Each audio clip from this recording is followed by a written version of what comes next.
Poslije hormona. Danas sam imala nastavu cijelo jutro plus ostanak poslije posla zbog uvježbavanja zbora. Bliži se kraj školske godine i zaredat će ispitne produkcije. Djeca su već dovoljno unezvjerena od obaveza u redovnoj školi i pritisaka roditelja i profesora, a kamoli glazbenih ispitnih produkcija i još k tome sunca koje ih mami na otvorene zelene površine ili u kafiće koji su rastvorili ljetne terase po cijelome gradu. Teško je iskamčiti njihovu punu pažnju. Samo oni s najvećim ambicijama, iritantna skupina probitačnih, izvršavaju baš sve što se od njih traži. Meni najdraži, najtalentiraniji, kaskaju za ambicioznima i zbog toga se ljutim na njih. Treba nekako izdržati do praznika. Nitko ne pita kako je meni pokretati golemi zamašnjak đačke inercije i nemogućih roditeljskih očekivanja. Poslije ili prije škole držim privatne instrukcije. To je za mene nužnost. Još uvijek otplaćujem kredit za stan kojeg smo podigli prije puno godina u doba sreće. Sada su dionici moje sreće daleko, za razliku od kredita. Kamo sreće da je obratno. No, ne žalim se. Imam dovoljno upornosti za krpanje kraja s krajem i još mi ostane prostora da volim život. Slažem kockice vremena i obaveza i moji su dani time ispunjeni. Ne razumijem ljude koji misle da im treba pripasti neka posebna životna nagrada, život pun zabavnih i zanimljivih stvari, kao u dječjoj sobi puno igračaka, bez bolesti, smrti, drama i suza. Ti nezreli ljudi, kad ih nešto od toga ipak zadesi, osjećaju izdaju života, kao da se nisu tako pogodili prije dolaska na ovaj okrnjeni svijet. Kao da su potresi i poplave namijenjeni najbjednijima, nipošto za one koji o sebi misle visoko. Ja nisam ogorčena na sudbinu. Prihvaćam sve što dođe samo po sebi, tako i onako. Moje prijateljice Marijana i Iva misle drugačije. One smatraju da se nešto tako neodređeno kao što je sreća može kreirati i uporno nastoje da mi u tome pomognu. U nečemu daleko interesantnijem, ljepšem i zabavnijem od onoga sa čime ja raspolažem. One ne razmišljaju da je potrebno povući neke granice prema životu kojemu više ne pripadamo na način na koji smo pripadale ranije. Mi smo u onoj struji koja klizi prema sutoku u more, ali one to ne žele prihvatiti. Iz dana u dan bore se za odgodu prolaznosti, što je njima sinonim za sreću. Ključna figura tog nastojanja je muškarac, odnosno ljubav, strast, na način kao što to doživljava mladost. Potom putovanja, nova iskustva i vizure, sve ekstatično, filmski, isprepleteno s ljubavnim osjećajima. One se kreću u tim gabaritima i kazaljke njihovih unutrašnjih mjernih instrumenata pokazuju koliko su se tome približile ili udaljile, je li im sreća puše za vrat ili se čekira na letu za mjesec. Ja mislim da svoje ispunjenje ne bih trebala graditi na kuli u pijesku i to izbunjuje, čak iritira. Podosta je toplo za sredinu svibnja. Oblačim tajice do listova i na to široku tuniku s našivenim cvjetićima i balerinke. Otkad sam napunila pola stoljeća, volim nositi odjeću malih djevojčica. Još uvijek sam dovoljno vitka i sitne građe da mogu u tome izgledati prirodno. Moje prijateljice su se zaokružile, pa im je teže pronaći mladenačku odjeću za našu dob. Tekstilna industrija misli samo na mlade, dražesne i proporcionalne, a ostalima nudi velike komade tkanine za zaogrtanje. No, lice me odaje. Serumi za pomlađivanje koje reklamiraju mlade djevojke ne dovode me u njihov stadij lica, čak me ne vraćaju ni 5 godina ranije. Vrijeme je imuno na hijaluronsku kiselinu, a ne mari puno ni za antioksidanse. Ono ide svojim putem. Marijana i Iva su na žestokim drogama, zamjenskim hormonima, botoksu i teretanama, čime uporno osporavaju starenje. Spremaju se i pod nož, što mene užasava. Dati se rezati, a hvala Bogu zdrav si. One neumorno grabe mladost iz velikog lonca s ukiseljenim zeljem. Kad bi toliku energiju i resurse trošile na popravljanje svijeta, svijet bi se pomladio. Pokušavaju osvojiti puno mlađe muškarce i pritom su uvjerene da ulaze u konkurenciju. Upuštaju se u bespoštednu borbu, u ring estrogena, progesterona i testosterona koji ravnaju strastima u fertilnoj dobi, a u klimakteriju samo izvode cirkus. One znaju što ja o tome mislim. Kad presahnu prirodni hormoni, to je samo kupovanje dionica na burzi mladosti za neko vrijeme, nakon čega slijedi pad ravno u duboku starost. Nema nagodbe s vremenom. I ja ne želim da mi se vrati išta što nije za vraćanje. Zvono na vratima. Ulazi Marko. Baca se na trosjed, izvali se u horizontalu, a da ništa ne pita. Visok je i dobro razvijen. Definitivno izašao iz košuljice dječaka u tijelo muškarca kojemu još nije do kraja sjelo. Psihički još jednom nogom u razularenom djetinjstvu, isključivo zato jer od toga profitira najviše. Ne pristaje mu da se baškari na mome trosjedu. Smeta me što si je uzeo za pravo da se kod mene osjeća kao kod svoje kuće. Sve teže mi je loviti korak s mladim generacijama. Sve više se udaljujemo, kao razbijeni asteroidi u svemiru. Malo je dodirnih točaka. Odnos s njima prisiljava me da se sjetim svoje tinejdžerske dobi, ali to je bilo tako davno, u drugačijem vremenu i drugim običajima, i kad bi se pokušala ponašati na takav način, moglo bi me se smatrati ludom. Način na koji su mladi koje podučavam tvrdi i narcisoidni stalno me dovodi na rub izdržljivosti, ali ne mogu birati hoću li ili neću to prihvatiti. Roditelji im to odobravaju, pa se ja moram tome prilagoditi. Njihov sam plaćenik, drugim riječima talac. Mrtav sam, ne znam kak ću danas pjevat. Pisali smo 3 testa, 2 odgovaranja, ja ću krepat do mature. Ne da mi se. Jednim potezom povlači gumicu na repu i bujna svjetlo smeđa kosa do ramena, puna uvojaka, razbacuje se po trosjedu. Gleda me izravnim pogledom i ne namjerava ustati. Sjedem za klavir i vadim note. Ne želim ga podržavati u tom stavu. Nisam ni svoga sina, pa je otišao. Pa nisi se baš pretrgao tijekom godine. Ajde, diži se. Lupam po tipkama žustre skale za upjevavanje. On se lijeno pridiže i počinje ponavljati tonove kasneći za klavirom, no ipak ga ponese ego. Uživa slušati odjeke svoga glasa. Prije godinu dana došao je k meni na satove solfeđa. Roditelji su prepoznali njegovu izrazitu muzikalnost i još u osnovnoj školi upisali ga na klavir. Klatio se od godine do godine, jedva jedvice prolazeći samo da udovolji roditeljima. Na satovima je lupao po instrumentu i smišljao razloge da se ispiše iz glazbene škole. Sve do trenutka kad je došao u moju klasu i dobio u zadatak otpjevati neke zadane forme. Kad je prvi put pustio glas, ostala sam zapanjena. Predivan, moćan bas bariton koji je dovršio proces mutiranja i zaokruglio se u dubinama.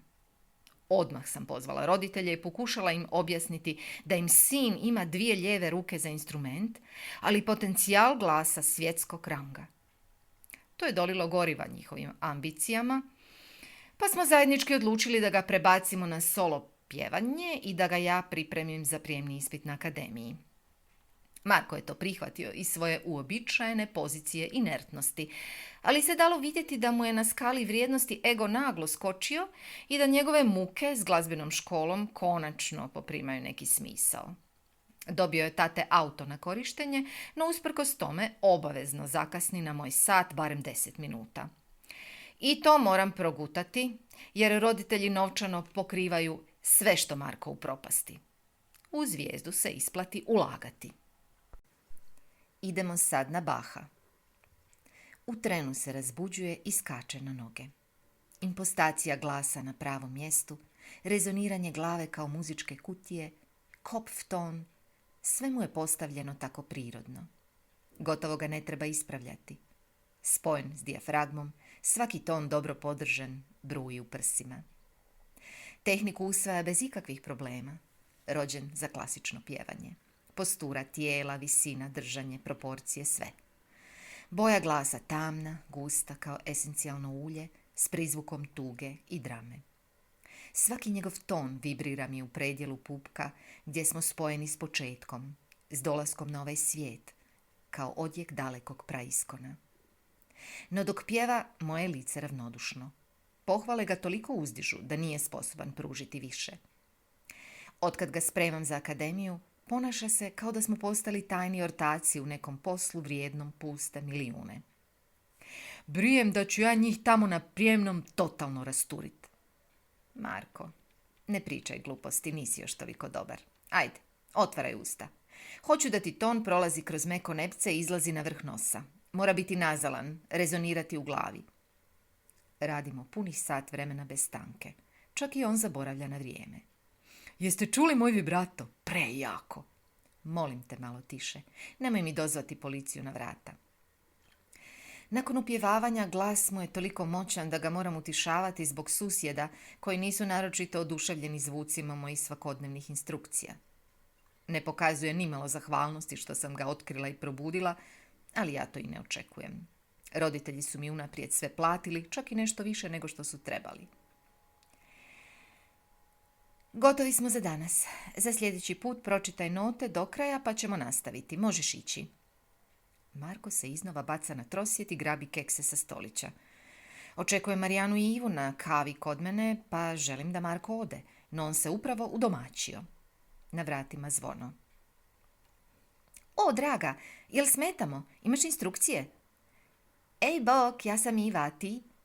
Ma ne trebaš odmah otići, Marko, samo sjedi, vježbaš klavir. Solo pjevanje? Za akademiju? Daj nam nešto otpjevaj, ja obožavam solo pjevanje. Marko u hipu ustane i postavi se u scensku pozu. Izvede kratku etidu koju smo malo prije utvrdili. Fenomenalno, bravo. Sonja, nisi nam rekla da imaš takvog super talenta. Skrivaš ga, ha? Doći ćemo ti na koncert. Marko, molim te sad da kreniš kući. Vidimo se za 3 dana. On se konačno digne s trosjeda. Njih dvije trepću umjetnim trepavicama kao mlade djevojke. Njemu se sviđa što je pobudio interes gospođa starijih od njegove majke i nikako da ode. Nevoljko izađe na moje požurivanje. Ljuta sam kao puška. Nemojte mi to raditi. Kako ću imati autoritet kad mi ga vi rušite? 3 puta ste stariji od njega. Daj, Sonja, ne budi stara baba. Kakve godine? Koga briga za to? Pa punoljetan je. Njih dvije ne rade na školi i pojma nemaju kakve će konotacije poprimiti ova zgoda kad je Marko bude prepričavao svom društvu. I ne slute da će osvanuti u komentarima na Facebooku. U školi ili autobusu, na cesti, u prolazu, znam uloviti riječi kojima mladi opisuju nas, profesorice. Retardirana baba, napaljena, prejadna i niz psovki kojim zamjenjuju kompletan dijapazon emocionalnih doživljaja. Riječnik im je tako slab, a materinji jezik toliko nepoznat da prostačke izraze nakalemljuju i na apstrakcije koje nisu u stanju izraziti, pa im značenja izmiču u kakofoniji jezičnih ispljuvaka. Moje prijateljice na umjetnim hormonima tvrde da su pune života i da tek sada ostvaruju pravu slobodu. Ne može me nitko uvjeriti u to. Nema tog društva, tog novca, tih hormona koji kupuju ženi slobodu. Po meni, sloboda žene može se ostvariti tek nakon terora hormona. Tada se gasi ženin ultimativan spol koji gori dok mu ne dogori vrijeme. Kad više nema pritiska spola, tad može sve. Sve ono što se oduvijek izdašno pripisuje muškarcima. Rasperijati svoju kreativnost, duh, ambicije, inovativnost, intelekt, spoznati vlastitu bit. Nema ženi slobode dok je puna soka, dok je magnetno polje. Džambo plakati u donjem rublju duž ceste kojom se vozim dovoljno jasno svjedoče o tome. Hormoni su strahovito jaki pogonski motori za fertilnu dob i neoprostivo je da ih se u zreloj dobi uzima kao lijek. Kao da u stari auto želite ugraditi raketni pogon kako bi vozio 500 na sat. Morat ću raditi do svoje 67. godine, što me ozbiljno zastrašuje. Moji su roditelji otišli u mirovinu s 55 i u dobroj uščuvanosti solidno nose svoje stare dane. S druge strane, nas uvjeravaju da živimo duže i da je dug radni vijek normalna posljedica produžavanja života. Na to poludim. Što ste to produžili? Duboku starost, pa živimo preko 90, nemoćne, senilne godine na teret obiteljima i društvu. Zašto nam ne produžite 20, 30? Zbog čega nastupa menopauza s 50, ako moram raditi do 67? Tko će bez hormona jahati trke s preponama s kolegama mladcima? Već me sada nokautiraju čim ispadnem iz sedla ili im nedovoljno laskam. Zašto ne mogu rađati sa 60, pa će me držati hormoni do 80? Imala bih noge ko zebra i zube ko štuka, pa me mladi ne bi izostavljali s popisa onih koje se poziva na parti. Ne bismo različito procesuirali stvarnost, jer bi mi mozak žvakao informacije jednakom brzinom i elasticitetom kao i njihov. Mogla bih shvatiti high-tech okruženje, ne bih bila tehnološki invalid. Hoću da mi osiguraju mlad mozak i hormone, osnovne alate za rad. A ako to ne mogu, tražit ću prijevremenu mirovinu zbog tehnološke neuračunljivosti, neshvaćanja okruženja, zbog svijeta koji je u bešćutnosti otišao toliko daleko da dršćem pred njim. Plastična operacija samo je bijeda podmetnutog privida koji ne vraća ono što mladost jest. 9 je godina prošlo otkad mi je muž iznenada umro, a gotovo isto toliko otkad mi je sin otišao živjeti u Ameriku. Odlaskom mojih muškaraca svijet mi se napučio ženama rastavljenim i nesastavljenim koje svoju usamljenost nastoje riješiti sredstvima koja iznuđuju mladost. Ja se ne mogu prilagoditi. Prihvaćam svoju samoću kao dio sudbine koja mi je dodijeljena na ovom malom komadićku zemlje kojeg nastanjujem za vrijeme dok sam još tu.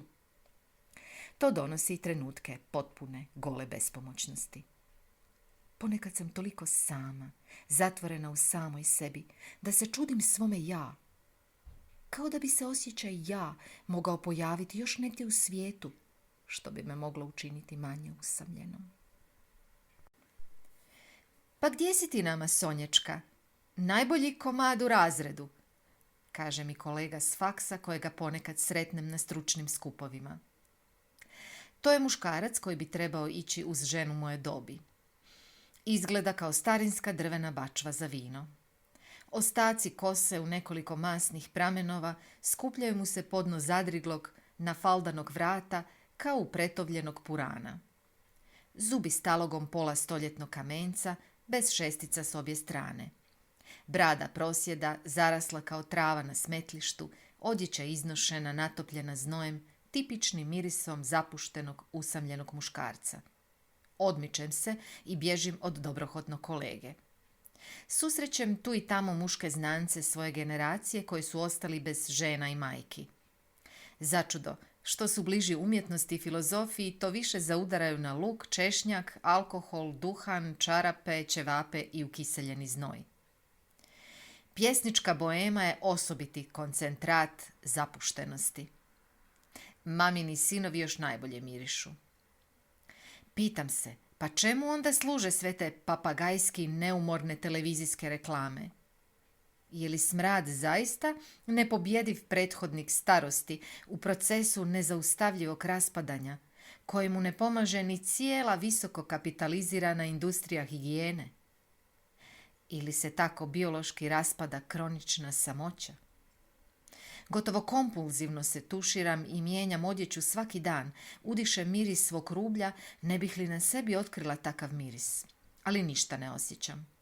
Možda sam se navikla.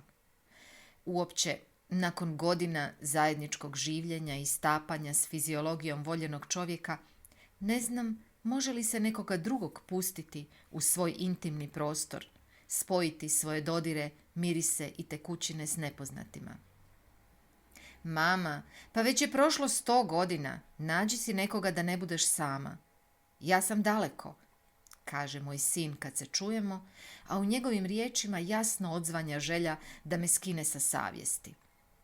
On je u punom zamahu svojih ambicija i prioriteta. Viđamo se jednom u par godina. Postao je pravi Amerikanac, praviji od pravih, pun riječi uspjeha kojima me ne uspijeva zaraziti, dok mi se smiješi američkim TV osmjesima potmulih tjeskoba. Majku ne može prevariti. Još od smrti oca svaka mu emocija promašuje. Savjeti za samopomoć stvaraju lažne projekcije sreće nadomak ruke, neuvjetovane ni sa čime, a koja ovisi samo o našem pozitivnom stavu. Ne mogu vjerovati da moj sin i moje prijateljice to prihvaćaju poput religijskih istina.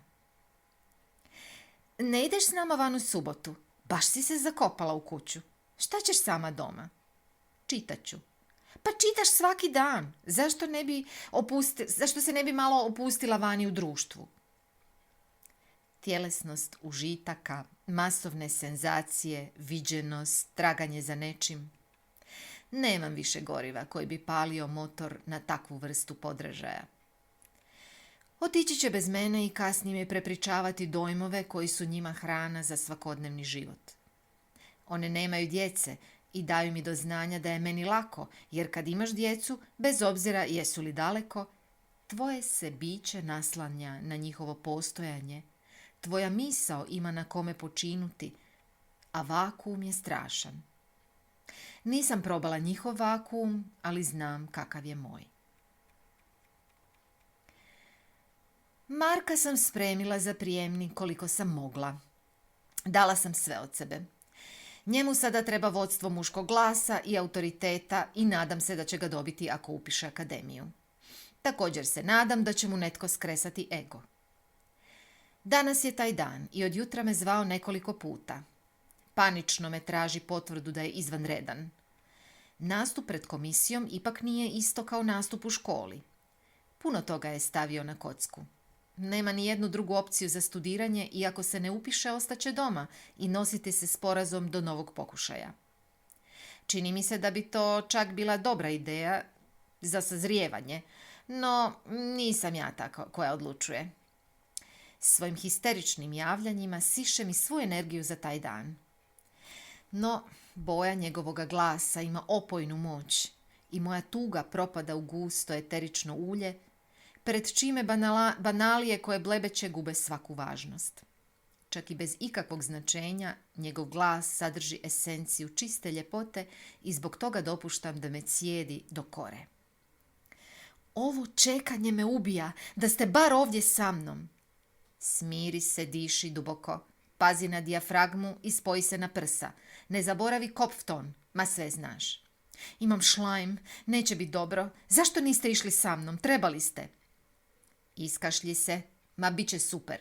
Koncentriraj se na ton. Što si se sad prepao? Nema razloga. Ide mi na jetru ova šugava škvadra ovdje. Svi se prave da su vojsovi. Ne obaziri se na njih. Misli na svoj glas i koncentriraj se na nastup. Nakon sat vremena zove me i urla. Njegov timbar zveči mi u uhu kao teški gong kojeg batovi nemilice udaraju. Prošao sam! Bravo ja! Dođi da mi ispričaš. Za pola sata evo ga na vratima. Uljeće kao uragan, sav trepti od adrenalina. Kao da je skočio bungee jumping u provaliju i elastična užad vratila ga nazad u početni položaj na moj trosjed. Ispaljuje uzbuđene fragmente svog ispitnog nastupa. Izgleda da je komisija bila trenutačno suglasna, pa su mu odmah rekli da će ga primiti. Nisu mogli ništa bolje učiniti za njegov ego. Prestaje moja misija. Znam, jednom ću ga gledati u Lisinskom, drhtava starica koja će teškom mukom uštedjeti 100 eura za njegov nastup. Proći će pored mene dok ću ga čekati na službenom izlazu s programom za potpis. Zazvaću ga i on će se osvrnuti, začuđen. Trenutak prepoznavanja će potrajati. Jeste li to vi? God, I can't believe. Plavuši u krznu koju drži ispod ruke reći će. To je moja profesorica iz muzičke škole.